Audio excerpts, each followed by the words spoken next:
আসসালামু আলাইকুম। পাওয়ার presents world cup উইকলিতে সকলকে আমন্ত্রণ। আর্জেন্টিনা টিম হাই ইন্টেন্সিটির ফুটবল খেলতে পারছে না কিংবা স্লো ফুটবল খেলছে, এই ব্যাপারটা নিয়ে অনেক আর্জেন্টাইন সাপোর্টারের একটা কমপ্লেনের জায়গা আছে। আমি বলবো এটা লিওনেল স্কালোনির এক ধরনের স্ট্র্যাটেজি। একটু চিন্তা করে দেখেন, এই ওয়ার্ল্ড কাপের আগে আর্জেন্টিনার এই টিমটার কিন্তু অনেকগুলো ইনজুরি কনসার্ন ছিল। বর্তমানে কিন্তু সেই ইনজুরি কনসার্নটা নাই। তার মানে এই টিমটাকে ওইভাবে ম্যানেজ করা হয়েছে। দ্বিতীয় ব্যাপারটা হচ্ছে, এই টিমের মেইন প্লেয়ারটা যিনি সবচাইতে বেশি গোল করেছেন, সবচাইতে বড় বড় চান্স ক্রিয়েট করেছেন, তার বয়সটা হচ্ছে ৩৯। তাকে কিন্তু খুব ট্যাক্টফুলি হ্যান্ডেল করতে হয়, কারণ তার ৪ বছর আগের ফিটনেস আর এখনকার ফিটনেস কিন্তু এক না।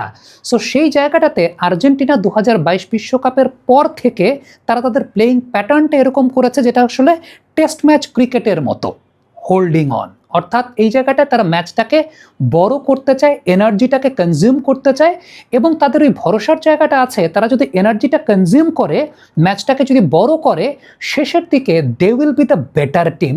এই কনফিডেন্সের জায়গা থেকেই স্কালোনি আসলে এই কাজটা করছেন বলে আমার কাছে ব্যক্তিগতভাবে আসলে মনে হয়েছে।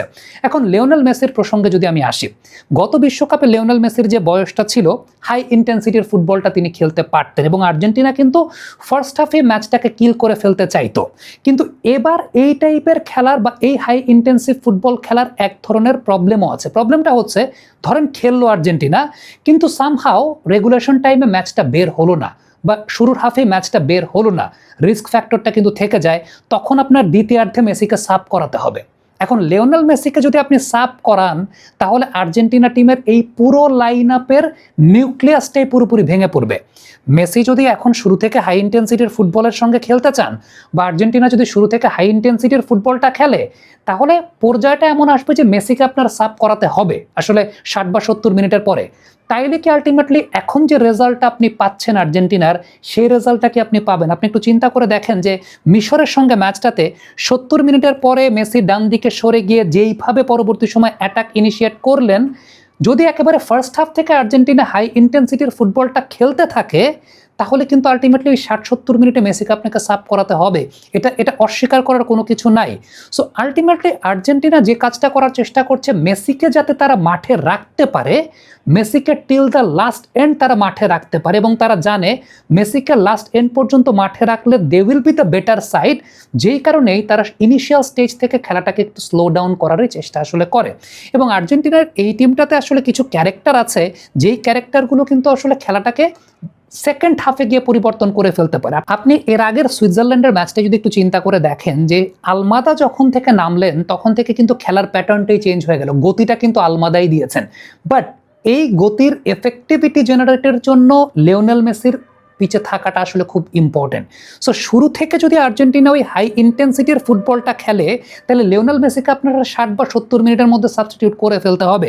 আরেকটা খুব ইম্পর্টেন্ট ব্যাপার, এই টিমের ম্যাক্সিমাম প্লেয়ার ইনজুর্ড ছিলেন বিশ্বকাপের আগে, তাদেরকেও কিন্তু ম্যানেজ করা হচ্ছে। ওয়ার্ল্ড কাপ একটা ৮ ম্যাচের টুর্নামেন্ট। সো এইখানে কিন্তু কোচকে অনেক কিছু মাথায় রাখতে হয়, এবং তাদের এই টিমে পটেনশিয়াল ক্যারেক্টারগুলো কিন্তু এরকম আছে যেটা আসলে তাদেরকে কমপ্লিমেন্ট করে। আমি আলমাদার কথা বললাম, আমি গনজালেজের কথা বলতে পারি, বা দিক থেকে কে বসিয়ে যখন তাকে নামানো হয়, তখনও কিন্তু ওই জায়গা থেকে অ্যাটাক ইনিশিয়েট হয়। এবং একটা বিষয় খুব লক্ষণীয়, সেটা হচ্ছে যখন সুইজারল্যান্ড এর আগের দিন পুরোপুরি লো ব্লকে চলে গেল ১০ জনের টিম হওয়ার পরে, স্কালোনি কিন্তু ৪ জন ফরওয়ার্ড নিয়ে সেখানে খেলেছেন। এবং এই জায়গাটা অনেকের মাথার উপর দিয়েই গেছে, কেন ৪ জন ফরওয়ার্ড নিয়ে তখন স্কালোনি খেলেছেন, মিডফিল্ডারদেরকে কেন তিনি বসিয়েছেন? এটার পেছনে কারণটা হচ্ছে ১০ জনের টিম লো ব্লকে চলে গেছে, এই লো ব্লকটা ভাঙার জন্য unit shooters and unit headers. কিন্তু এই অ্যাটাকগুলোকে ইনিশিয়েট করার জন্য unit Lionel Messi to be there. পরিসংখ্যান যদি আপনি লক্ষ্য করে দেখেন, এই টিমটার সবচেয়ে বড় বড় চান্স ক্রিয়েট করেছেন সবচেয়ে বেশি মেসি, এই টিমটার সবচেয়ে বেশি গোল করেছেন মেসি। সো আপনি এই টিমটার ইনজুরি কনসার্ন এবং সেই সঙ্গে মেসি যাতে টিল দ্য লাস্ট এন্ড পর্যন্ত থাকেন, সেটাকে এনশিওর করার জন্য আর্জেন্টিনা কিন্তু ইনিশিয়ালি স্লো বিল্ড আপের ফুটবলটাই খেলে, এবং এটা তাদের স্ট্র্যাটেজিক্যাল একটা পার্টেরই জায়গা। কারণ ৪ বছর আগের তাদের প্লেয়ারদের বয়স, আপনি শুধু মেসি না, মেসি বলেন, ট্যালিয়াফিগো বলেন, ডিপল বলেন, ৪ বছর আগে তাদের বয়স, যেখানে তারা হয়তো বা ফার্স্ট হাফেই ম্যাচটাকে কিল করতে চাইতো, সেটা এখন তাদের নাই। হ্যাঁ, ধরেন এখনও তাই চাইলে তারা ফার্স্ট হাফে ম্যাচটাকে কিল করতে অ্যাটেম্প নিতে পারে, কিন্তু বাই চান্স সেটা হলো না, বাই চান্স যদি সেটা না হয়, দেন সেকেন্ড হাফে যখন আপনি একসঙ্গে মেসি একসঙ্গে ডিপল এদেরকে যখন বসিয়ে দেবেন, এর পরের ঘটনাটা আসলে কি ঘটবে, লিওনেল স্কালোনির টেনশনের জায়গাটা কিন্তু আসলে এটাই, এবং এটা টপ লেভেলের ফুটবলে এটা that is very much well managed. বাবা, এত এনার্জি কই পাও? এই পাওয়ার চুমুকে অ্যাকশন। এবং একটা কথা বলি, সেটা হচ্ছে সিমিওনের কথা বলি, নিকো পাজের কথা বলি, বার্কোর কথা বলি, এখন পর্যন্ত তারা গেম টাইম ওরকম পান নাই। এটাও একটা স্ট্র্যাটেজির জায়গা হতে পারে যে ইম্পর্টেন্ট ম্যাচে এই তিনজনের কাউকে নামিয়ে অপোনেন্ট হয়তো বা তাদেরকে নিয়ে প্ল্যানই করবে না। এটা একটা চমকও লিওনেল স্কালোনি দিতে পারেন, অর্থাৎ নিকো পাজ, বার্কো, সিমিওনি এদের কাউকে নামিয়ে একটা চমকও দিতে পারেন সেই জায়গাটাতে লিওনেল স্কালোনি, যাতে অপোনেন্ট টিমের যে প্ল্যান বা অপোনেন্ট টিমের যে পরিকল্পনার জায়গাটা আছে তারা হয়তোবা সেই পরিকল্পনাও করবে না, দেখবেন সেকেন্ড হাফের কোনো না কোনো একটা সময় হয়তোবা তাদেরকে নামে একটা চমকও দিতে পারেন। তবে এই মুহূর্তে আর্জেন্টিনা যেইভাবে আসলে গ্র্যাজুয়ালি যাচ্ছে, এটা তাদের স্ট্র্যাটেজিরই একটা অনেক বড় পার্ট, কারণ ফার্স্ট হাফে চাইলে তারা ম্যাচ কিল করার অ্যাটেম্পটে যেতে পারে, কিন্তু বাই চান্স সফল না হলে সেকেন্ড হাফে ওই সময়টাতে যদি মেসিকে সাব করতে হয়, ম্যাচ কিন্তু আলটিমেটলি আর্জেন্টিনার কাছ থেকে ছিটকে যাবে, কারণ তাদের এই পুরো টিমটা কেন্দ্রীভূত হয় আসলে লিওনেল মেসিকে কেন্দ্র করে। এবং তাদের যেহেতু ওই ক্যারেক্টারগুলো আছে, তাদের ওই কনফিডেন্সটা আছে যে মেসি যদি আমাদের সাথে একদম অন দ্য পিচ থাকে, ম্যাচটা যদি 120 মিনিট পর্যন্ত যায়, আমাদের তারপরও উইল ক্রিয়েট চান্সেস, আমরা তারপরও চান্স ক্রিয়েট করতে পারবো। এবং তাদের ওইটাও চিন্তাটা আছে, যদি ম্যাচটা টাই ব্রেকারও যায়, উই হ্যাভ এমি মার্টিনেস, আমরা ম্যাচটাকে এখান থেকে বের করতে পারবো।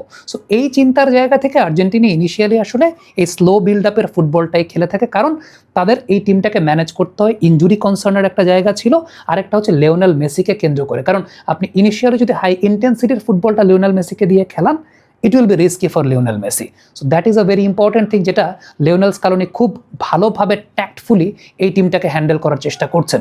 এই টিমটার একটা ব্যাপার চিন্তা করেন, সর্বশেষ 10 দিনে তারা কিন্তু 3টা ম্যাচ খেলেছে, যেই 3টা ম্যাচ 90 মিনিটের ওপরে গেছে।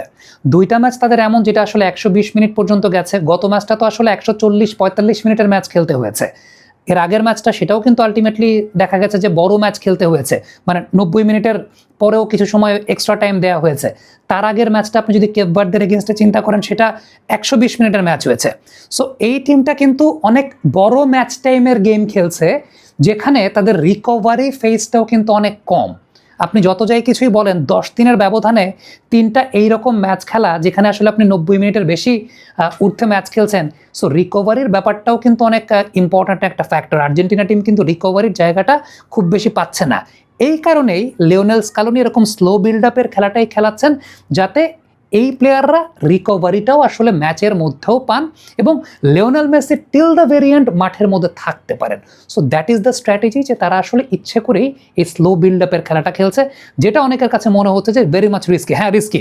কেপ ভার্দে গোল দিয়ে দিয়েছে, মিশর গোল দিয়ে দিয়েছে, দ্যাট ইজ ভেরি রিস্কি। এই টাইপের খেলা আপনি যখন খেলবেন, আপনি তখন গোল খাবেন। আর্জেন্টিনা গোল খেয়েছে, বাট বাস্তবতার জায়গাটা আপনাকে বুঝতে হবে। 4 বছর আগের এই প্লেয়ারদের বয়স আর এখনকার এই প্লেয়ারদের বয়স এক না। সো স্কালোনিকে আসলে একটা ডিফারেন্ট ফাইট করতে হচ্ছে। তিনি জানেন দ্যাট ইজ ভেরি রিস্কি, তিনি গোল খাবেন, বাট তার কনফিডেন্সটা আছে, if Lionel Messi is there for 120 minutes even, they will be the better side. That is it. Comment বক্সে আপনাদের মন্তব্য মতামত জানতে চাই।